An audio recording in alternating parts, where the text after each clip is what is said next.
Hello, welcome to the Yoga Teacher Collaborative today. I'm excited to be with you. It is Friday. I'm pleased we're here. Thank you for joining me in the Yoga Teacher Collaborative. I am just going to open us on another screen so I can see what is going on. I was just having issues with Facebook a moment ago. Just give me a TikTok. All right, so there we are. Thank you so very much for being here today, whether you're here with me live. Hi, Sarah, nice to see you again. It was so lovely to see you on the weekend. Whether you're here with me live or you're watching the replay, excuse me, I'm just going to cough. It's really, really good to be back with you. So today we are exploring, that word of niche. Do you know what? I think it leads many people astray. So today we're going to be covering the pros, yes, and the cons of niche and really getting to grips with what you need for you in your business. I get asked a lot of questions. I see a lot of questions. I see a lot around this. And I think there's a lot of misunderstandings and a lot of things people might be doing with niches that are actually more harm than good to your yoga business. So that's what we're exploring. If you're watching live, say hello, my loves. I really do like to know you're here. The Yoga Teacher Collaborative used to be an in-person gathering in Southampton, and I do miss that personal connection with you. We moved online with COVID, and obviously we can reach a much broader spectrum of people here online, but it doesn't have that same sense of community. So let me know you're watching. Let me know what you've been doing. I've got my lovely cat Lily on my desk with me, so just let me know how you're going. If you're new here, my name is Laura Green. I am a yoga teacher, an author of Teaching Chair Yoga, a business mentor, and a yoga teacher trainer. The main purpose of the Yoga Teacher Collaborative is to help yoga teachers to thrive. That is spiritually, emotionally, mentally, and financially in your work, so that you are supporting yourself and supporting your community. We do that here by supporting you in both your business and your teaching skills. So today we are talking business. Do you need a niche? The pros and the cons. Bryony, good morning, darling. Thank you for joining live. So, first of all, what is niche? Niche is a marketing tool. Kirsty, welcome. Niche is a marketing tool. It is just that, a tool. Now, tools have their uses when they are appropriate for the task at hand. But you need to select the right tool for the individual, that would be you, for the specific situation, that would be where you are and where you teach. The wrong tool for the wrong job is useless. And the wrong tool used for the wrong job can actually do more damage than good. Imagine I'm trying to take a screw out of a piece of wood. I want to go and get a screwdriver. I'm going to put that screwdriver in. It's going to be a really nice, perfect fit to the screw. I'm going to be able to work with that, and it's going to have the result I want of taking the screw out or screwing it in tighter to the piece of wood. But say, I haven't heard about a screwdriver and everybody's talking about hammers. And I go and take a hammer to my piece of wood to get the screw out, and I just bang away with my hammer. I'm not going to get the screw out, and I'm going to end up destroying and breaking that piece of wood. And this is my problem with everybody banging on about a niche, especially when it is generic advice that is given to everybody. It's like telling everybody the best tool is a hammer, without understanding who's going to be using the tool, and most importantly, what they're using the tool for. So please, and this is why we do all this mentorship, be concerning, that's not the right word, discerning when you're hearing marketing advice and marketing lessons, especially if they're not being delivered in an industry specific way and they're not being delivered by someone who works in that industry. So let's just have a look who we've got. Chantal, welcome. Lisa, welcome. Samantha, nice wavy hand back to you too. Debbie, welcome. So I hope you've got that understanding as an overview, that niche can be great if it's the right tool for the job. If it's the wrong tool for the job, it can do more harm than good. You need to be discerning as the person that's going to be picking up the tool as to what tool is right for you and your business. So niching, people tend to think of that when it comes to, I'm going to use some marketing phrases, the product. So in a business, you have the product, you have the customers, and you have the marketing. Jeanette, welcome, darling. Jeanette, I know you work more in the beauty industry. All of this will work for you as well. So you have, in business, you have the product, you have the customers, and you have the marketing. The marketing is the means that tells the customers why they need that product and why that product is going to be right for them. As yoga teachers, Jeanette as a beauty therapist, the product is the service that you offer. The product does not need to be niche. Hear me there. Your product does not need to be niche. Then you have your customers, and your customers all have different needs, different wants, different desires, different motivations for which your product, your yoga classes, your holistic treatments might be the good fit for. And the marketing is what helps bridge that gap between the two. So where a lot of yoga teachers go wrong is they think that the product has to be niche. So then you have yoga teachers setting up things like yoga for golfers classes, yoga for menopause classes, yoga for chronic pain and stress relief classes.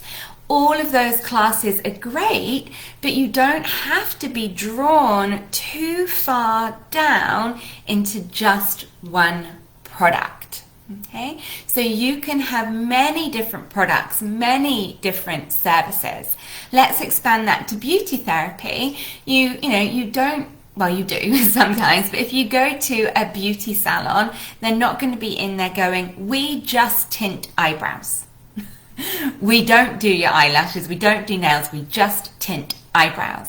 That would be way too narrow. So if you just funnel yourself into one area, that can be too narrow, especially if you only teach in a local community.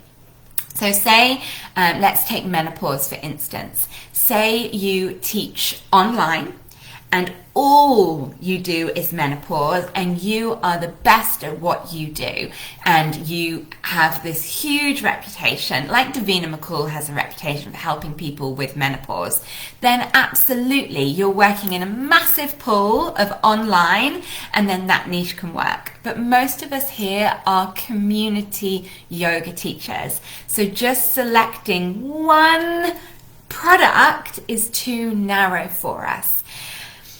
And it's about sort of fitting people into boxes. Say the menopause niche, for instance. Yes, every woman goes through menopause, but that doesn't mean every woman has to go to a menopause yoga class. Actually, all yoga classes are going to be supportive.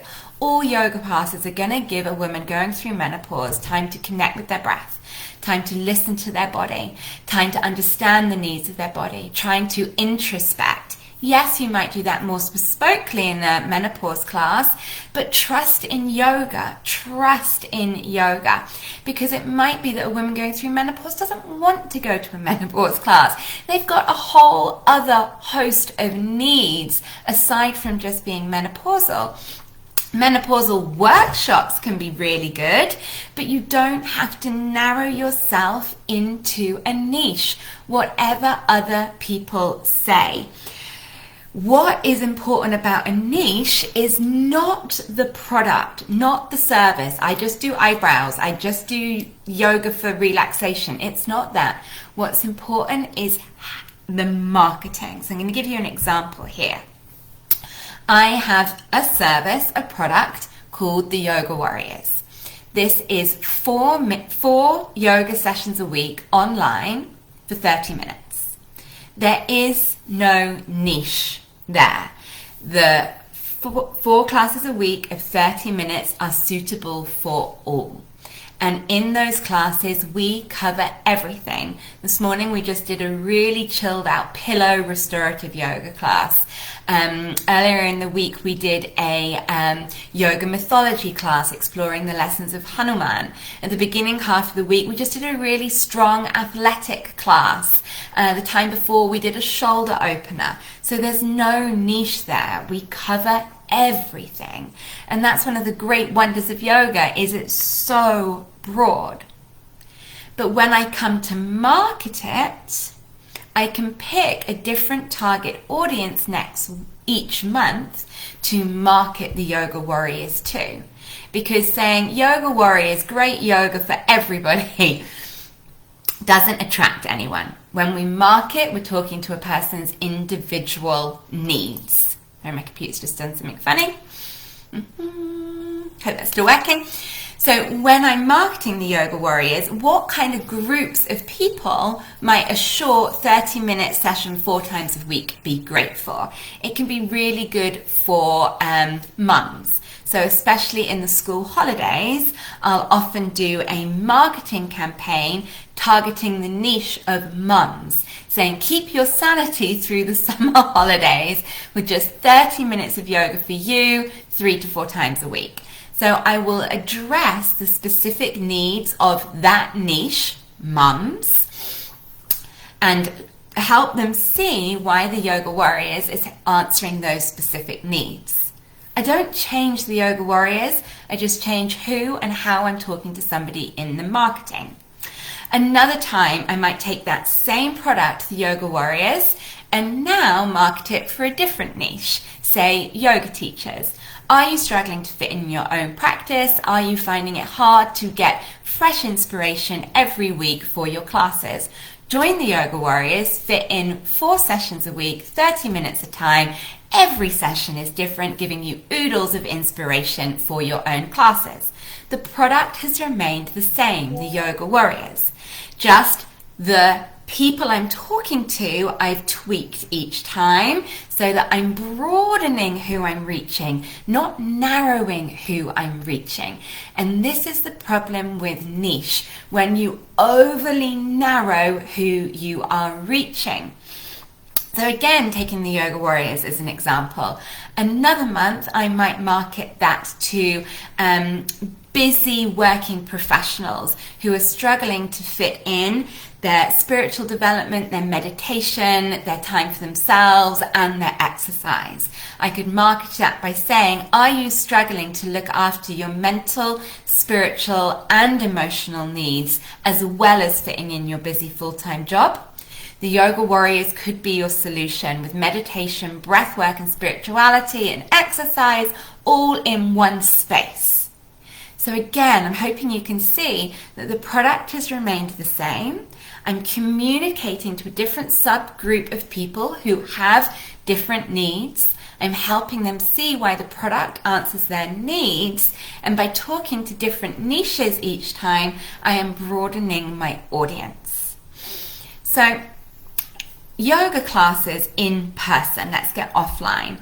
My yoga classes in person are not niched. I have a full timetable. 1 class is chair yoga, and 1 class is a gentle yoga for physical and mental stress relief. All the other classes are just yoga. I don't even give them a style. And some people kind of get distracted between whether a style is a niche as well.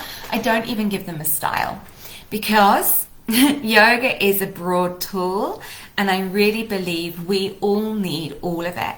So if I overly style specific my classes, one week I want to give a strong vinyasa practice, another week I want to give a restorative, another week I want to delve into philosophy and meditation. My students need it all. So by not niching, I give myself a broader scope to teach the full range of what yoga is. But again, just like the Yoga Warriors, each month, quarter, season, I could slightly tweak tweak my marketing. So when it comes to January time, we know a lot of people are refocusing on their health and fitness goals in January. Even though I hate the new year, new you, it's still deeply in the collective subconscious that, recommit to your health goals in January. So in January, you can be marketing your yoga classes, your beginners classes, more to that niche. Looking for more health and well-being, looking for a sustainable routine that supports your physical health and your mental health, looking for an exercise routine that also brings you mental well-being. You're talking to these things in January, but I'm not going to be talking to that in winter when people are often looking for more rest. So in winter, you could be addressing your classes, do you need deep rest? Do you need deep healing? Do you need easing stress? These yoga classes could be your answer. My yoga classes haven't changed. Just who and how I'm communicating them has. When else might you want to niche? So you want to understand that the difference between a niche is the marketing, it's not the product. Okay? You can stay as broad as you want. You can have as many different class styles as you like. You can have a menopause class. You can have a mum and baby class. You can have a chair yoga class. They're just styles. It's your marketing and who you're talking to that's niche. So if you do have multiple styles, like I have a chair class, my normal classes, and the gentle yoga, then I could, on a weekly basis, slightly tweak what I'm talking about on social media. So one week on social media, I could be talking about chair yoga. The next week on social media, I could be talking about yoga for gentle yoga for physical and mental stress relief. So I'm just changing what I'm talking about on a 4-weekly cycle. That could help you with your marketing. The classes stay the same.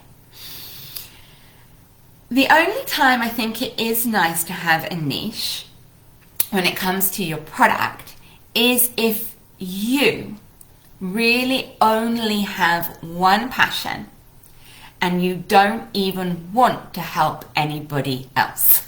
Now that might sound quite selfish, but if you are feeling like you have to force yourself into a narrow area, that's not right for you.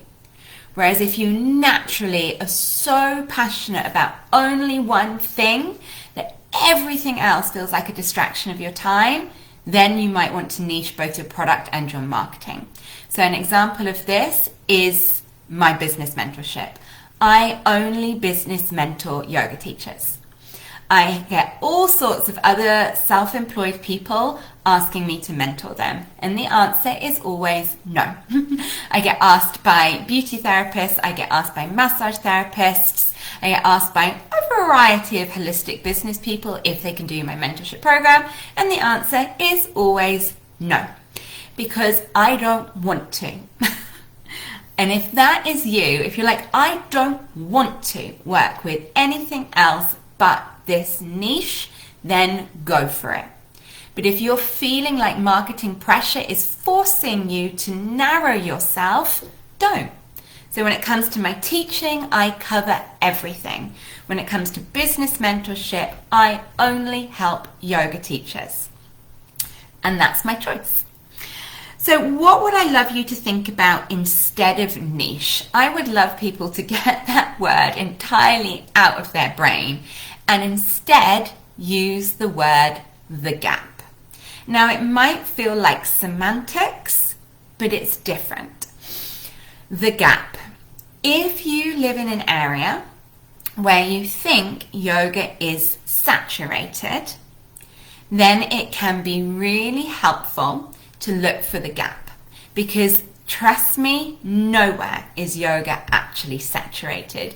You have the perception that it's saturated. And you've heard me say this before. Go into your local yoga classes and see what the demographic is. See, is everybody in your community being supported by that yoga class? And you'll probably find the answer is no. So if you think there's a lot of yoga in your town, go and work out which demographics, what types of people are not being served, and that is the gap. So you might find, and you hear me talk a lot about chair yoga because it's the gap in most communities, you might find that there's very little yoga in your community that is suitable for people who can't get up and down off the floor easily. And this is the main thing with a lot of chair yoga. A lot of chair yoga students can stand. They can do standing practices. The hurdle with yoga is getting, is getting up and down off the floor. So have a look in your yoga classes. Are there people there? Is that suitable for people through either different ages, medical needs, conditions, can go to the class even if they struggle getting up and down the floor? If they're not being looked after, that's a huge gap of your community that are not being served. So if you are struggling to find your place in your community, don't go inside of yourself and think, what's the niche I want to serve? I must carve out my niche. No, go out into your community and look at who is not being served. That's the gap. Then put on a class for the gap and talk to the gap. Okay. There was one other thing I wanted to talk about, but it has exited out my brain right now. Ah, yes, there it was. It's online. So if you're teaching online, again, a lot of people think they find a niche. Instead of focusing on the niche, which is who, focus on what. Okay? Too many people focus on who. Instead, focus on what. What are you teaching? What are the benefits of what you're teaching? And how could you share the what? So, for instance, when I teach an online course, I make it about the what. So I've just done a yoga and your fascia. So there was no niche with that. It was suitable for anyone. What I was marketing was the what, the fascia. Want to learn more about your body. Want to learn more about how your body moves. Want to move more holistically with your own body's anatomy. Want to feel more connected. So I focused on the what, the fascia, rather than the niche. I've run another course on yoga and the meridians. Again, open to all. No niche. I focused on the what? Meridians. Are you craving more energy? Do you want to refresh and revitalize your energy? Do you want to learn more about traditional Chinese medicine, Qigong, and yoga? So focused on the what. Right now we're doing the Realms of Emotion course, which is about yoga, tantra, and astrology and the moon. So I'm focusing on the what. Do you want to live in harmony with the moon? Do you want to understand your emotions more through this perspective of astrology? Do you want to explore tantric yoga? Because this kind of stuff isn't online because people have got too niche. There's yoga for runners, yoga for golfers, menopause yoga. People have gone too much to niche and left the interesting topics aside. So consider the what, consider the gap. If you have a strong passion, that means you only want to serve a specific demographic of people, like I only want to support yoga teachers in business, go for it. Otherwise, don't overly narrow yourself. You can have many different specialisms. You can teach a huge variety of things. But when you're marketing, think, who am I talking to? What are their needs? And how am I answering their needs? So I hope that made sense to you today. I'm just going to have a little look in the comments. Slow, gentle yoga. So Sarah's put, at 55, I've had to change my practice and now offer slower, gentle yoga. So I guess I've niched by default. Again, Sarah, I wouldn't even say that's a niche. That's just the style of yoga. Slower, gentle yoga. And such a broad range of people need that. So my gentle yoga for physical and mental stress relief has a huge range of people in it. It has men and women from 20 to up in their 70s, all with different needs, all with different reasons for going to that class. So that's just your style, slower, gentle yoga. Again, I wouldn't say that's a niche. You can market slower, gentle yoga to different audiences all the time. You could market slower, gentle yoga for people with physical stress. You could market it to parents. You could market it to people with chronic fatigue. You could market it to people who are struggling with their mental health. It's not a niche, it's a style. And that style is suitable and relevant for all, just adjust the marketing. Jeanette, this really relates to skincare. It's what I've been thinking a lot about lately. Yeah. My general class I list as traditional yoga. Yeah, it's a really nice way to express that.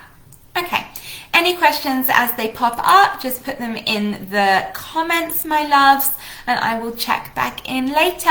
Enjoy the rest of your day. Take care of yourself this weekend. We've got new moon in Scorpio on Monday, and it's got this very kind of introspective drawing in energy. So if you're feeling tired and sleepy, don't push it. Just listen to that and take rest, lovelies. I'll see you soon.